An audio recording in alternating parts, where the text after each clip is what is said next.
fossero italiano e americano. Ho 17 anni e oggi parleremo della Prima Guerra Mondiale. Cosa sai sulla Prima Guerra Mondiale?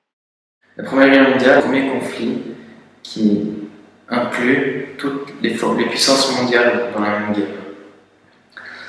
Les forces principales étaient d'un côté la Triple Entente, donc c'est-à-dire la France, l'Angleterre et la Russie, avec leur alliance propre, c'est-à-dire l'Italie, la Belgique, les États-Unis et plein d'autres pays minoritaires qui ont rejoint cette guerre, contre de l'autre côté l'Empire austro-hongrois, l'Empire prusse, le Japon et toutes les alliances aussi minoritaires. C'est une guerre qui a causé plus de 10 millions de pertes dans les deux camps confondus. Et c'est une guerre qui marque le début d'une nouvelle ère dans l'histoire. C'est l'avènement des armes de destruction massive qui servent à tuer les hommes dans les conditions les plus horribles qui soient. Suite à cela, la Convention de Genève a été créée et elle interdit notamment l'utilisation des armes de destruction massive. Durant ces guerres de tranchées, les soldats n'avaient aucun répit, tellement qu'il y avait de tirs de canons, de tirs de fusils.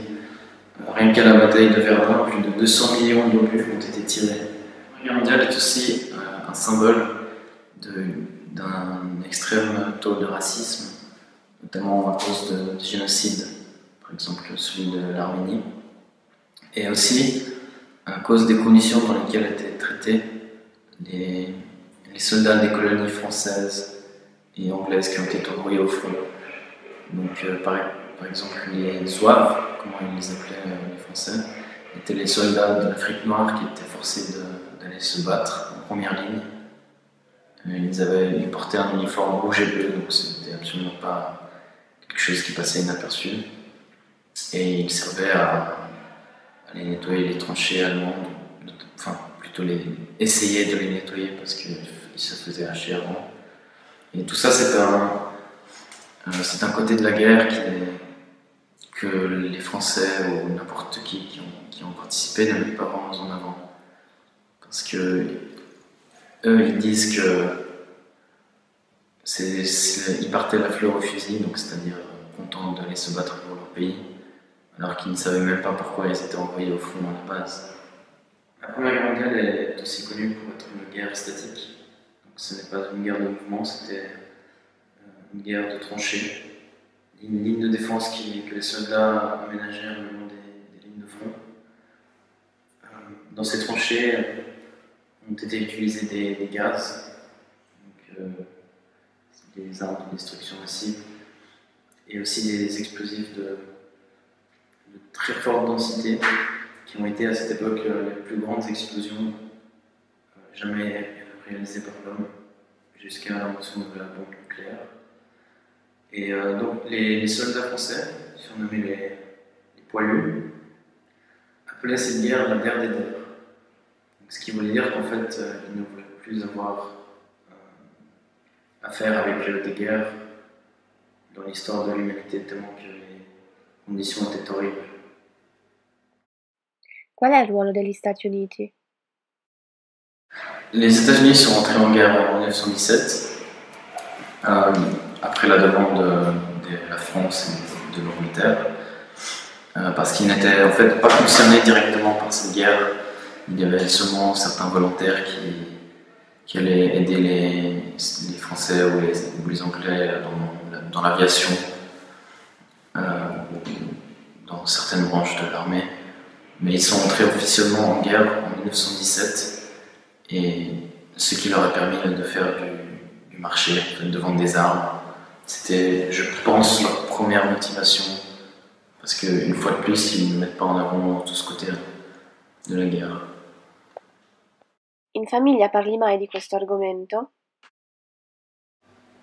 Dans ma famille, directement, j'ai eu, il me semble, un oncle éloigné qui l'a fait, mais je ne suis pas sûr. Par contre, j'ai j'ai un grand nombre de personnes de ma famille qui l'ont vécu. Donc, quand ils étaient jeunes, ils ont vécu en Italie ou aux États-Unis pendant qu'elle a éclaté. J'ai plutôt des membres de ma famille qui ont fait la Deuxième Guerre mondiale. Et, par contre, je connais aussi des proches qui ont eu un parent qui a fait la guerre et qui m'ont raconté les témoignages qu'ils ont vécus. Come fai a sapere tutte queste cose? Je sais tout ça parce que depuis tout petit, je m'y intéresse beaucoup. Je lis des livres, des biographies, je regarde des documentaires, j'ai même lu des témoignages. Et en famille, on en parle beaucoup de ces choses-là. On m'a toujours appris, et d'ailleurs c'est ce que je pense personnellement aussi, que c'est des choses qu'il ne faut pas oublier, que l'humanité doit se forcer à garder en tête, en mémoire. Parce que si on oublie, ça veut dire qu'on ne respecte pas les efforts qui ont fait de millions de personnes, les faits qu'ont surmonté des hommes qui ont donné leur vie pour sauver une cause.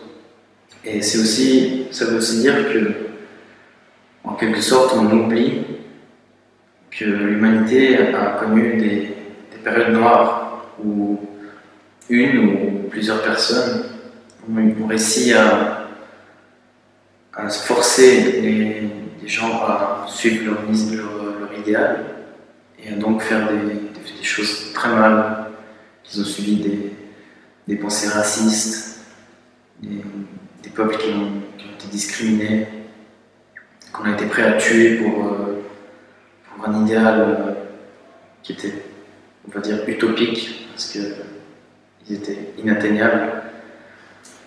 Et même si cela fait très longtemps que la guerre a éclaté, c'est très important de garder en tête que dans les générations futures, il peut toujours renaître un homme qui est capable de faire de telles choses.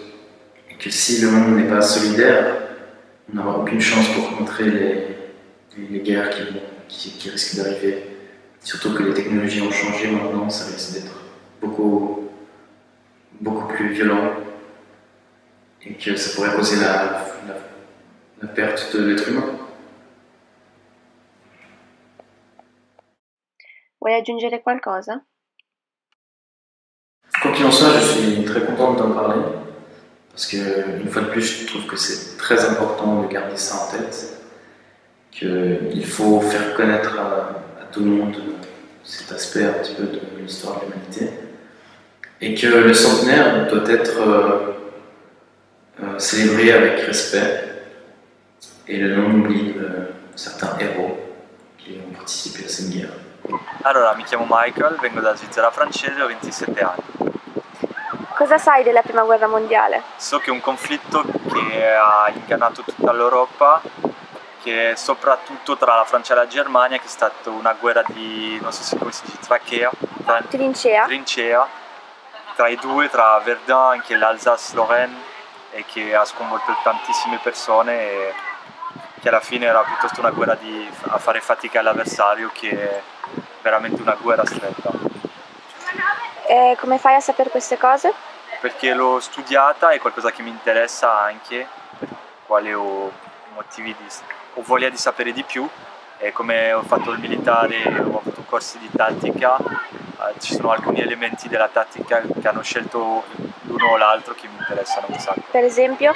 Per esempio il fatto che dopo la Prima Guerra Mondiale la Francia ha scelto di fare quasi un muro per proteggere la Francia, cosa che era un po' stupida visto che c'era una foresta, e come poi i tedeschi hanno scelto di passare, di imboscare i francesi e gli inglesi, alcune cose del genere, anche tutte le trinchea che sono state, come si faceva a sopravvivere in quel momento, sai che anche il tempo era diverso di adesso, e col freddo, col caldo, con le malattie, e anche era una guerra bruttissima con i mezzi che avevano tutti, anche quello che è impressionante di vedere quante persone sono state sconvolte di quel conflitto con i mezzi che avevano all'epoca. Hai mai parlato della Prima Guerra Mondiale in famiglia? No, allora non ne ho mai parlato in famiglia, però ho il mio bisnonno che ha fatto la prima guerra mondiale con la Francia e che era giustamente in quella regione e anche poi ha partecipato alla seconda guerra mondiale. E cosa ti ha raccontato qualcosa? No, perché non l'ho mai conosciuto, è morto prima che io fossi nato. E ti è rimasto qualcosa di... Sì, c'ho la foto con la medaglia di guerra e poi anche lui ha fatto tipo un pennarello anche per mettere l'inchiostro dentro e ha fatto tutto con le palline di fucile che aveva trovato. È molto bello e poi sì, ci sono alcune foto di lui quando era alla guerra, la prima guerra mondiale. Ok.